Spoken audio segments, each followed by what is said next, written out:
بسم اللہ الرحمن الرحیم ایاک نعبد و ایاک نستعین.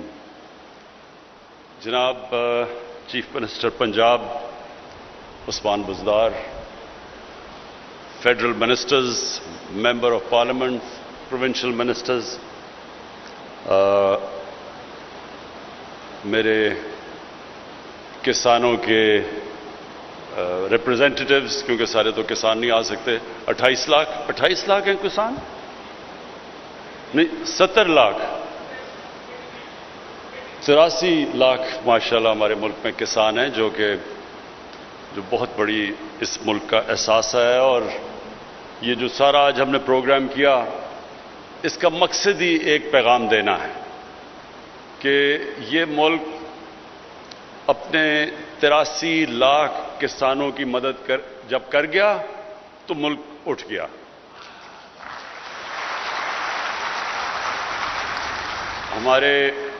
ہمارے جو کسان ہیں محنت کش لوگ ہیں.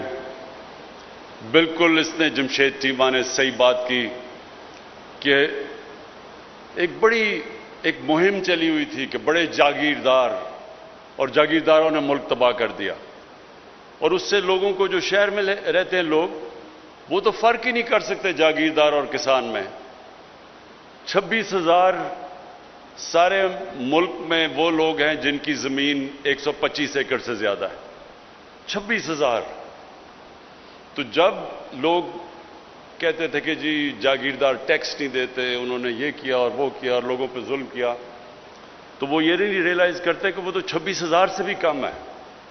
اصل اس ملک کی جو جان ہے وہ اس ملک کے کسان ہیں.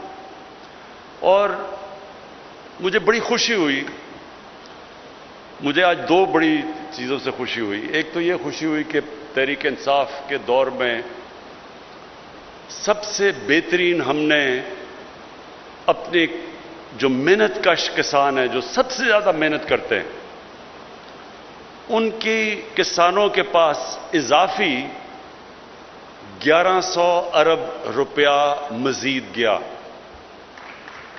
1100 ارب روپیہ.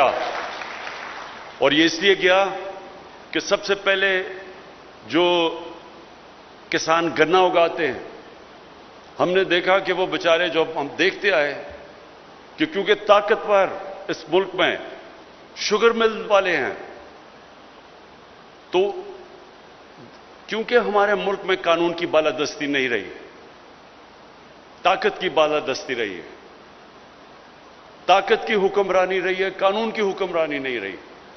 اس لیے کیونکہ طاقتور شوگر ملز والے تھے، تو بیچارہ کسان جاتا تھا، ٹرالیز اس کی کھڑی ہیں، قیمت اس کو نہیں ملتی تھی، جو ریٹ دی گئی تھی اس ریٹ سے اسے کم پیسے ملتے تھے، کٹوتی ہوتی تھی، اور جو محنت کرتا تھا اس کو اس کا محنت کا پھل نہیں ملتا تھا، اور جو کہ طاقتور تھا وہ بڑے بڑے نفع کما رہا تھا. تو مجھے خوشی یہ ہوئی کہ ہم نے قانون پاس کیا کہ کس دن شوگر ملز کرشنگ شروع کریں گی. اگر وہ نہیں کریں گی ان کو فائن کیا جائے گا. پھر جو قیمت پوری دلوائی، کسانوں کو پوری قیمت دلوائی. کین کمشنرز کو کہا کہ کسانوں کو پوری جو سپورٹ پرائس ہے وہ ملے. تو اللہ کا کرم ہے کہ یہ جو 1100 ارب روپیہ مزید گیا کسانوں کے پاس، اس کی بہت بڑی وجہ یہ تھی کہ گندم کی قیمت ملی کسانوں کو، گنے کی قیمت ملی، مکئی کی قیمت ملی. اور انشاءاللہ جو ہمارا آگے ویژن یہ ہے کہ کسانوں کی جو ان کی انکم ہے، جو ان کی کمائی ہے، وہ ہم دگنی کریں. جو بھی کمائی مل رہی ہے اس سے دگنی کریں، کیونکہ اس سے کیا ہوگا؟ فائدہ پاکستان کو ہوگا. سب سے بڑا فائدہ جب کسان کمائے گا، وہ اپنی زمین پہ لگائے گا، زمین کی پیداوار بڑھے گی، ملک کو فائدہ ہوگا، غربت کم ہوگی ملک میں. اور جتنی کسان پیداوار کرتا رہے گا، کھانے پینے کی چیزوں کی قیمتیں نیچے آ جائیں گی. یہ جو مہنگائی ہے اس وقت، اس کی بہت بڑی وجہ یہ ہے کہ پاکستان وہ ملک جو دنیا کو چیزیں ایکسپورٹ کرتا تھا، آج جو دکھایا کہ ہماری آبادی کدھر سے کدھر پہنچ گئی ہے۔ جب پاکستان بنا تھا تو اس ہمارے خطے کی اس پاکستان، ایک تو ایسٹ پاکستان تھا، تو جو ہمارا ویسٹ پاکستان تھا اس کی آبادی مشکل سے 4 کروڑ تھی۔ 4 کروڑ تھی پاکستان کی 1947 میں آبادی، دیکھتے دیکھتے پہنچ گئی ہے 225 ملین، یعنی کہ 22.5 کروڑ۔ 4 کروڑ سے 22.5 کروڑ پہ جب آبادی جائے گی تو پیداوار بھی اسی طرح ہمیں اتنی پیداوار زمین سے نکالنی پڑے گی۔ تو اس کا کیا نتیجہ ہوا کہ ہم نے ہماری گندم کی ریکارڈ پیداوار ہوئی، اس کے باوجود 40 لاکھ ٹن ہم امپورٹ کر رہے ہیں۔ 40 لاکھ ٹن ہم، اور یہ جو بھی بتایا گیا کہ جو ہمارا جو ایڈیبل آئل ہے، جو تیل ہے کھانے بنانے کے لیے، وہ جیسے جیسے باہر اس کی قیمتیں دگنی ہو گئی اتنا ہی ہمارے اوپر بوجھ پڑ گیا، ہمیں بھی قیمتیں بڑھانی پڑی۔ تو جو آج سارا مقصد بتانے کا آپ کو یہ ہے کہ ہم نے پہلے تو کسان کی مدد کرنی ہے، کسان کو پیسہ ملے، پھر کسان کی ٹیکنالوجی سے مدد کرنی ہے۔ اور جو دوسری آج مجھے خوشی ہوئی کہ بہاولپور کی جو اسلامیہ یونیورسٹی، اس کے ابھی جو میں نے ریوارڈ دیے ہیں وائس چانسلر کو اور پروفیسر کو، اور وہ جو پی ایچ ڈی نوجوان علی جو چائنا سے پی ایچ ڈی کر کے آیا، یہ ہے پاکستان کا مستقبل کا راستہ۔ جب تک ہم اپنے ملک میں ریسرچ نہیں کریں گے، اچھی بلی مجھے بچپن میں یاد ہے کہ ہم دنیا کہتی تھی جی فیصل آباد میں ایگریکلچر کی یونیورسٹی بڑی کلاس کی ہے، بڑی اس کی تعریفیں ہوتی تھی، وہ بڑے بڑے بیج بناتی تھی۔ دیکھتے دیکھتے ہماری وہ جو یونیورسٹی کی جو ساری طاقت تھی ریسرچ کرنے کی، وہ آہستہ آہستہ ختم ہو گئی۔ تو آج ہم کیوں ادھر بیٹھے ہوئے؟ یہ ملک، اللہ نے جو زمین دی ہے اس ملک کو، جو ہمارے پاس 12 موسم دیے ہیں، ہم تو کچھ بھی کر سکتے تھے۔ ابھی جمشید چیمہ نے آپ کو بتایا کہ کتنی چیزیں جو ہم باہر سے منگواتے ہیں وہ ہم پاکستان میں ساری اگا سکتے ہیں۔ جس ملک کے پاس 12 موسم ہوں، ہر چیز وہ اگا سکتا ہے پاکستان میں، لیکن اس کے اوپر ریسرچ ہو، زوننگ کی جاتی، بتایا جاتا کہ کس جگہ پہ کیا چیز اگر اگائیں تو اس کا زیادہ فائدہ ہے۔ جس طرح میں کہتا ہوں ابھی تک ہماری جو پریکٹس، وہ جو موہنجو دارو میں 5000 سال پہلے جو چیزیں کرتے تھے، وہ بھی زیادہ تر آج طریقہ بھی پانی دینے کا وہی ہے جو کہ 5000 سال پہلے تھا۔ اب پانی کم ہو گیا ہے، نئے طریقے ہیں پانی کے۔ وہ ایسے ایسے ملک ہیں جنہوں نے جنگلوں کو ریگستان کو آباد کر دیا ہے، کیونکہ ٹیکنیکس نکل آئی ہیں کہ تھوڑے سے پانی سے آپ کتنا فرق کر دیتے ہیں۔ اور آج مجھے بڑی خوشی ہوئی کہ وہ ہمارے پروفیسر اطہر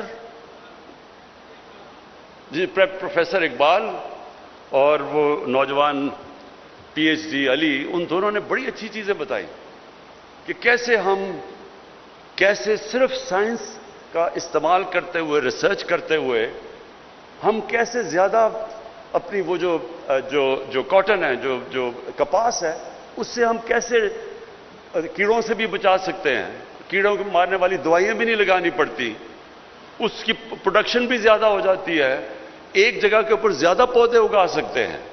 یہ صرف ریسرچ سے ہے۔ اس طرح دنیا آگے بڑھی ہے، دنیا ریسرچ کر کے آگے بڑھی ہے۔ آج سے 50-60 سال پہلے جب یہ سائنٹسٹ دیکھتے تھے کہ جی آگے تو جو اتنی آبادی بڑھ رہی ہے تو آگے تو اناج کی کمی ہوگی، لوگ بھوکے مر جائیں گے، لیکن لوگ بھوکے نہیں مرے۔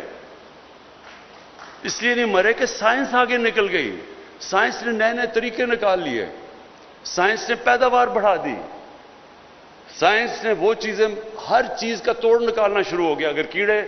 اگر کوئی کیڑے ایسے آتے تھے جو متاثر کرتے تھے، انہوں نے اس کا توڑ نکال لیا، لیکن وہ اس لیے کہ وہ کام ہو رہا تھا اس کے اوپر۔ تو تو مجھے یہ آج سب سے زیادہ خوشی ہوئی، میں نے دیکھا کہ ہمارے بھی لوگوں نے یہ کام شروع کر دیا، اور بہاولپور اسلامیہ یونیورسٹی کو یہ کریڈٹ جاتا ہے کہ آپ نے یہ، اور وائس چانسلر صاحب فکر نہ کریں، آپ کی ہم پوری مدد کریں گے، آپ ریسرچ کریں، یہ میں گارنٹی دیتا ہوں کہ میں اور چیف منسٹر آپ کے لیے پوری فنڈز بھی ہم دیں گے آپ کو۔ اور میں اس لیے بھی اپنے کسانوں کی مدد کرنا چاہتا ہوں، کیونکہ دیکھیں اگر پاکستان نے آگے بڑھنا ہے تو سب سے پہلے میں نے پھر سے کہوں، غربت، ہم نے اس ملک میں اپنے لوگوں کو غربت سے نکالنا ہے۔ کوئی ملک آگے نہیں بڑھ سکتا اگر تھوڑے سے امیر لوگ ہوں اور غریبوں کا سمندر ہو، کوئی ملک ترقی نہیں کر سکتا۔ ترقی تب کرتا ہے جب اپنے ملک کے کمزور طبقے کو بھی وہ اوپر اٹھاتا ہے۔ انسانی معاشرہ ہوتا ہی وہ ہے جس میں انسانیت ہو، اور انسانیت کا تقاضا ہے کہ جو آپ کے لوگ پیچھے رہ گئے ہیں، دنیا کی ریس میں پیچھے رہ گئے ہیں، ہماری پوری کوشش ہو کہ ان کو ہم اوپر اٹھائیں۔ اور یہ مدینہ کی ریاست میں یہ نبی صلی اللہ علیہ وسلم نے سب سے بڑا اصول لے کے آئے تھے، دنیا کی تاریخ میں پہلی دفعہ کہ ریاست نے اپنے کمزور طبقے کی ذمہ داری لے کے پہلی دنیا کی تاریخ کی فلاحی ریاست بنائی تھی۔ تو چائنا نے اگر آج دنیا کی سب سے بڑی پاور بننے جا رہا ہے تو انہوں نے وہی اصول اپنائے تھے، انہوں نے بھی اپنے غریبوں کو اوپر اٹھایا تھا۔ آج سے 35 سال پہلے چائنا اور ہندوستان تقریباً ایک جگہ کھڑے تھے۔ آج چائنا کو دیکھیں اور ہندوستان کو دیکھیں، کیونکہ چائنا نے 70 کروڑ غریب لوگوں کو اوپر اٹھایا، غربت سے اوپر اٹھایا، اور وہ آج دنیا یہ سمجھتی ہے کہ اب چائنا کو کوئی نہیں روک سکتا کہ دنیا کی سب سے بڑی پاور بنے۔ ہندوستان کو دیکھیں، غربت کی انتہا ہے، ابھی دیکھیں جو حالات ہیں ان کے، اور کیا وجہ ہے؟ کیوں